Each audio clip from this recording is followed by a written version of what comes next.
Welcome to It's All Your Fault on True Story FM, the one and only podcast dedicated to helping you identify and deal with the most challenging human interactions, those with someone who may have a high conflict personality. I'm Megan Hunter, and I'm here with my co-host, Bill Eddy. Hi, everybody. We are the co-founders of the High Conflict Institute in San Diego, California, where we focus on training, consulting, and educational programs and methods, all to do with high conflict. In this episode today, we'll talk about whether it's possible to end a hostile conversation peacefully, and if so, how to do it. And if there's a difference between peacefully ending it in a one-on-one conversation versus in a group or in front of a group. But first, a couple of notes. Send your high conflict related questions to podcast@highconflictinstitute.com or on our website at highconflictinstitute.com/podcast, where you'll also find all the show notes and links. All right, Bill. So I know you get asked this question quite a lot, and I hear it once in a while myself. And I've had some experiences in trying to end a hostile conversation with an upset person, an angry person, and they just kind of won't stop themselves. And it's kind of ugly, and maybe you feel your blood pressure rising. So in that one-on-one situation, let's say you have someone really blaming you or just yelling, upset, in denial, maybe even lying. Can something like this be ended peacefully, or should you just walk away? Well, what I think is that the best thing is to do a two-step process. And one thing in all high conflict situations is we want to keep it simple, so it's easy to remember under stress and pressure. So the thing that I recommend is that you have these two steps. The first is you give a warning. And it can be the person's talking to you about somebody else, getting real, like you said, yelling, blaming, all of that, is to say, hey, if you keep talking to me that way, we're going to have to end this conversation. So please stop. And then they keep talking that way. You've chosen to have me end the conversation, so this is goodbye. And now I'm either walking away, turning off the phone, but doing something. Because the theory here is you can't control the other person, but you control your participation. And I'm actually starting to think of this as pulling the plug on a high conflict situation, and that you can do that almost at any time, and that the other person often feeds, if they're a high conflict person, feeds off of you arguing with them. So rather than argue is, I'm not going to play anymore. Okay, you've chosen to have me end the conversation, so this is goodbye for now. Let me know when you're ready to talk civilly. And let me give an example. I had a case. I represented a woman, a victim, survivor of domestic violence, and her husband didn't have a lawyer, so he had to talk to me. I had to talk to him. And he would call up and say, you tell that, and he had all this terrible words to describe her. We have to do such and such. I said, hang on. If you're going to talk that way, I'm going to have to hang up. And he said, I'll talk any way I want. You tell that, blah, blah, blah. And I said, okay, you've chosen for me to hang up, so goodbye. Talk to me when you're ready to talk civilly. Next day, he calls up. He starts out like that. And I say, hang on, if you're going to talk like that, I'm going to have to end the conversation. He says, no, don't hang up. I really want to solve this problem. And he made it a good effort to be respectful. And then, of course, he got a lawyer, which made my life much easier. That's for sure. I mean, it's pretty simple. It's not rocket science, but yet can be one of the hardest things to do.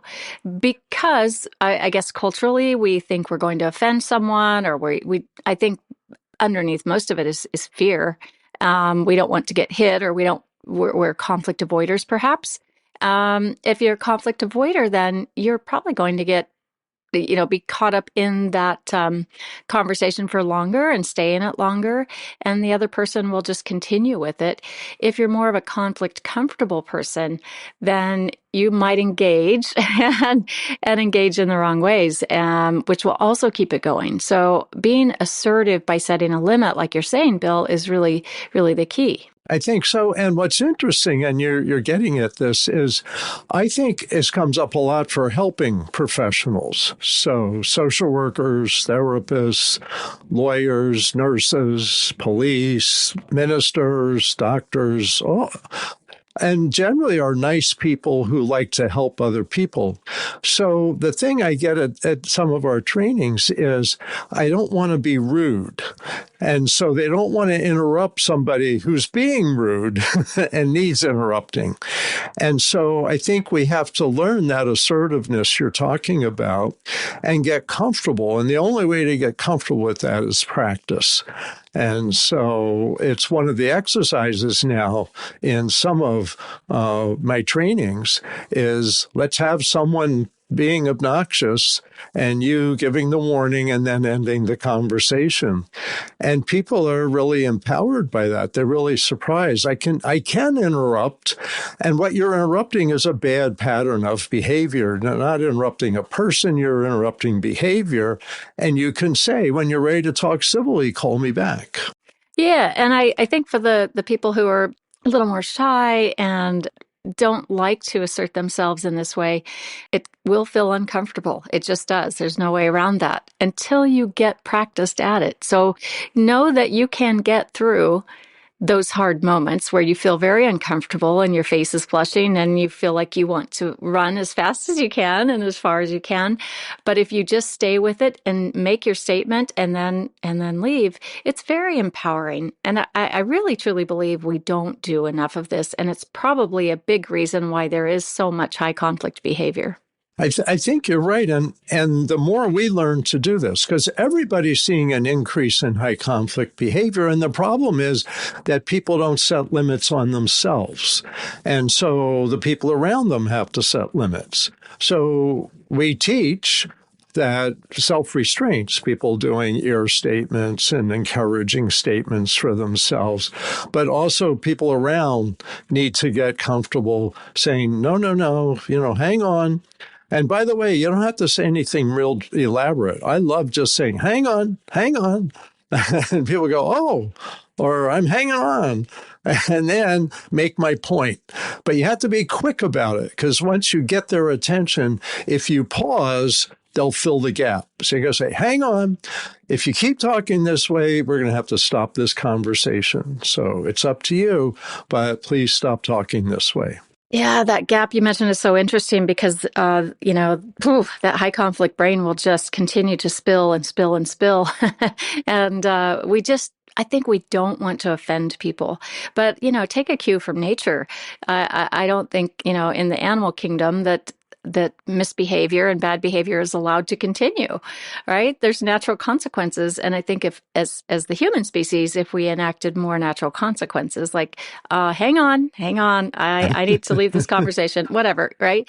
It would curb behavior a lot more. And I know the older I get, the more comfortable I am with this. And it's just really brings your stress down, and you don't dread maybe seeing that person as much because you actually have some good boundaries and set some limits. Yeah. It reminds me of a mediation I once did with a couple in their 70s. And at the end of the mediation, they said, thank you so much for stopping us from acting like 3-year-olds. Nice. Because during the mediation, they, would start getting angry at each other or saying things that were really inappropriate. And I'd be, hang on, because in mediation, I see part of my job as the traffic cop and going, hang on, right now you need to listen, right now you need to focus and things like that. And I just always remember that because I think they became 3-year-olds temporarily, but I helped them return to being adults. And I think that's a lot of what we do if we interrupt the negative patterns of behavior. Mm. And what about their experience? What do you think this individual is experiencing when you set a limit? Well, first of all, they often look shocked because they're like disoriented because they're used to just haranguing the people around them. And it's like a perplexed look. And then if I give them something else to do, like in mediation, I say, hang on. You need to focus back on questions about that proposal. And you give them something to do, they're often like, oh, okay. And then they focus back. If you just say stop, it's kind of like with alcohol and drug addiction. You just say stop. That doesn't work. You have to have something else to do, like go to meetings and practice this and that. So I think it's redirecting as well as getting them to stop that behavior. And you can't feel responsible for their reaction or their response, right? Yeah, and what happens is it's also practice for them. So let's say you're working with them as a lawyer, as a therapist, as an accountant, as a plumber. You stay consistent with this. You don't get real emotional about it. It's just like, hey, we got to stop. You might raise your voice a little bit, but it's not accusatory. It's like, hang on or stop. And then they start learning that about you. So in my mediations, people start going, oh, okay, you're right. I've got to focus back on the questions or the proposal or something. So they learn too. And that's what's really gratifying is you see people slowly changing a little bit because you have interrupted the old pattern. Absolutely. And then another little tip, I think, that can be handy, and I hear professionals tell us this very often, that their way of ending a hostile conversation is to say, oh, I've got an appointment in 2 minutes. I need to go. So I think that's, it's a good way of setting a limit. If most professionals have an appointment they need to get to, and even if you don't have one in 2 minutes, you can, you might need to prepare for that appointment. So I think it's fair to say that. How about you? Yeah, I think it's a tricky thing, but I think you can always say, I've got something I have to do. I have to go. Because there is always something you have to do.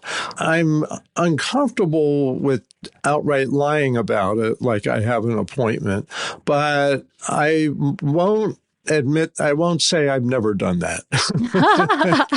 But I think it's better to say, I've got something I have to do, because you always have that. And family members can say this. I know a guy I worked with once, he would text somebody and say, please call me right now. Just call me. And then his phone goes off. He takes the call and says, hi. Oh, hey, everybody, I got to go. That's funny. I don't really want to do that. But I think just saying I have something else I have to do interrupts the negative flow. And when you think about all of the high conflict behavior as patterns of behavior, when you interrupt a negative pattern of behavior, you help people. Right. And that's the thing that not enough people have learned to do. The more we learn to do this, the less high conflict there's going to be. Right. It's a gift that you give. It's not a mean thing. It's not, in our minds, I think it's this awful thing to give someone a boundary or set a limit, but you're actually giving them a gift, in the short term and maybe over time as well, like you said. So now let's shift into what to do in a group setting. And there's two types here. One is a group setting where you're, someone's attacking you sort of, or confronting you, or being very angry and hostile with you in front of other people. And the other is similar, except when you're maybe standing in front of a group, you're the chairman of a board, a school board or something, and someone's really kind of going off and won't stop. So let's talk about that one first, Bill. I had something happen to me as I was standing in front of a large group of people giving a workshop. There was an accusation made against me, and it really went on for a long time, like maybe it felt like an hour, but it was probably more like 10 minutes. But I felt pretty gut punched over it and kind of got defensive. And then I started thinking, how do I respond to this? And I tried a couple of attempts at at stopping it in front of, maybe 100 people in the room, but I wasn't able to do so. Now, in hindsight, the efforts I was making, number one, were sort of coming from a place of survival, so to speak, when you're standing in front of a crowd of people, right? And you're just trying to figure out what to say, what to do, especially when you've been accused of something. And so I went away and thought quite a lot about, like, how could I have handled that differently? Because what I did didn't work. And I realized that I'd watched this other speaker, I don't know, 20 years ago, and she'd had an audience member, just start kind of in a nuanced way, attacking her character and her credibility in front of a room full of judges. She let it go for a little bit, and then she kind of leaned in close to him and said, "Sir, do you have a question for me? If you do, what is your question? If you don't, I need to move on." And I tell you what, it worked like magic, because he did have a question, and it was very different from what both the speaker and everyone in the room, I think, thought it was going to be. So I have tried that since, and it's worked very well. I think that that's excellent. And the theory that I have from your description is that if they hijack the agenda and now everyone's listening to them, that and you argue with their agenda, they say, well, you're not paying attention to the XYZ issue. And you say, well, yes, we are. Here's how we're paying attention to the XYZ issue. What's happened is they've hijacked the agenda, and now you're responding to their agenda. And I think the key with what you just described with redirecting them to a question is you stick with your agenda. And your agenda is whatever it is, and you take questions on your agenda, but don't let someone hijack your agenda. I think that's the key. And by nature, we get defensive. There's our amygdala says, you're being attacked, fight back. And so our impulse is to argue. And that works just fine for high conflict people, because now you're down in the mud with me, and let's roll around a bit. And instead, you just really want to interrupt that and stick with your agenda. And like she said, if they've got a question, address that. And if not, move on. And you can refer back to that agenda, right? I need to move back onto my agenda, and then just keep talking. Exactly. And I think the room, if the other person starts talking, the others in the room will see really what's going on here. And it can be intimidating and really tough to keep a poker face during all of that. Oh, absolutely. Now, some meetings, you may know in advance that someone's going to be disruptive. And so there's ways to deal with that when we're ready. I'll save that. But back to the agenda is sometimes the person interrupting says we have to pay attention to the XYZ issue. And you can say, well, actually, that's not on today's agenda. And if you want to add that to the agenda for next time, let me know. But now we need to keep going. The agenda was set in advance. Everyone agreed to the agenda. And so this is where we are. And so you kind of fight for your agenda. And this can fit any group situation. I think of committee meetings, board meetings, like you said. And you say, hey, this isn't what we're talking about today. So let's get back to the issue at hand. And I think, the more people hear that they can do that, the more they'll do that. So what about when you're just let's say out in a social setting, or maybe at work, and, you have someone sort of coming at you in front of a group of people? Yeah, so that's tricky. I think of, well, actually, I don't know if this is exactly what you're describing, but I think of a presentation I was doing with about 20 people, and someone said, Bill, that'll never work. And I was like, this is my life now, is teaching and developing this stuff that they just wiped away. This will never work. And I remember arguing with them and saying, no, it works. It works. You don't understand. And then I caught myself and realized, wait a minute, this is a perfect time for an ear statement. And I said, wow, that's what I thought. And I first started dealing with this and trying this out. So I can understand your skepticism.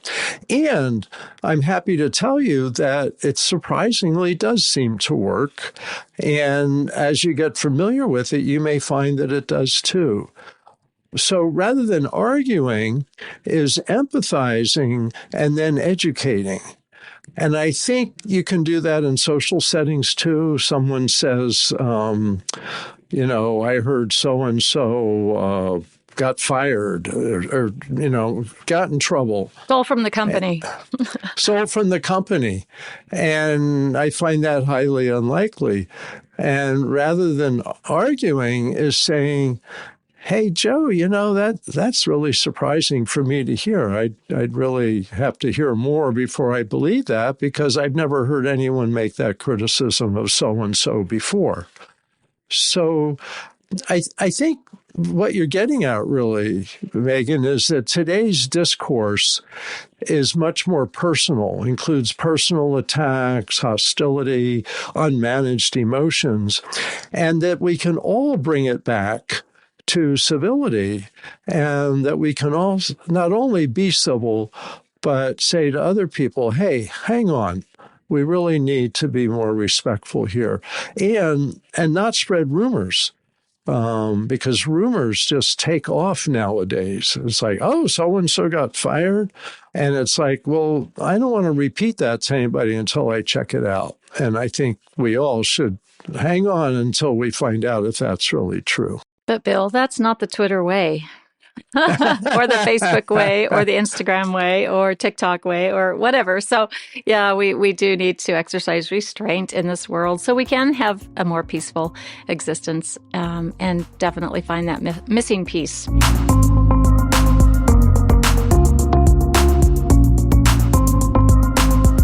Hopefully that was helpful to you listeners as you encounter these kinds of conversations.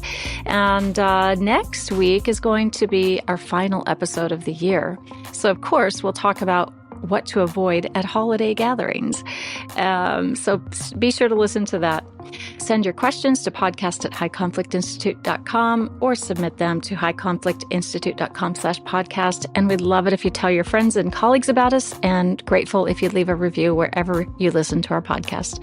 Until next time, keep learning and practicing these skills and be kind to yourself and others while we all try to find the missing piece. It's All Your Fault is a production of True Story FM. Engineering by Andy Nelson. Music by Wolf Samuels, John Coggins, and Ziv Moran. Find the show notes, and transcripts at truestory.fm or highconflictinstitute.com/podcast. If your podcast app allows ratings and reviews, please consider doing that for our show.